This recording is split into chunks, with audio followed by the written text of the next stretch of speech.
Chris, we are at Broadway and Myrtle Avenue, where several of those arrests took place, including the arrest of one woman accused of selling some of that bad batch of K2. Now, this has been a problem in this community for years, and since these recent overdoses, there is now this mobile police command center here in place in this community. But people are wondering, will it really make a difference? Just after dawn this morning, we saw this man rolling a joint and lighting up on Fulton Street in East New York. Down the block, another man hunched over, barely able to move. At one point, stumbling right past Herman Antley and I as we spoke about this very issue, the prevalence of K2, synthetic marijuana. Do you see this a lot around here? Of course. There's a lot of people that stay down here. They sleep down here just to smoke and get high. After more than 50 overdoses in Brooklyn since Friday, the NYPD has issued a warning about this strain of the drug right now making its way around the borough. A toxic batch they describe as especially threatening.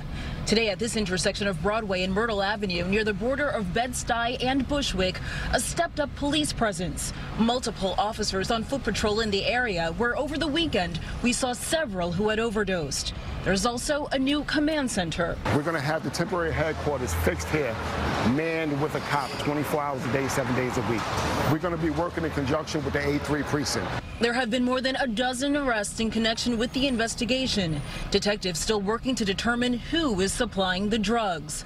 But some here are skeptical about how much police can really do. This truck is going to be gone in like a month, and it's going to be the same thing over again. It's not going to stop them. They still, because it's a cheap high. And that, they say, is the root of the problem. Many of the overdose patients are addicts who they believe will find a way to get the drug regardless of how toxic the strain may be. They're smoking.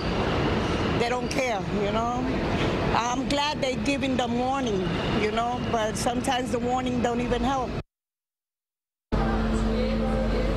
And police say that another key part of this whole problem is the fact that this drug used to be sold in bodegas and stores around the area, but now it's actually being sold more commonly in the streets, making it even more difficult for police to trace. We're live this afternoon in Bushwick, Brooklyn. Janelle Burrell, CBS 2 News.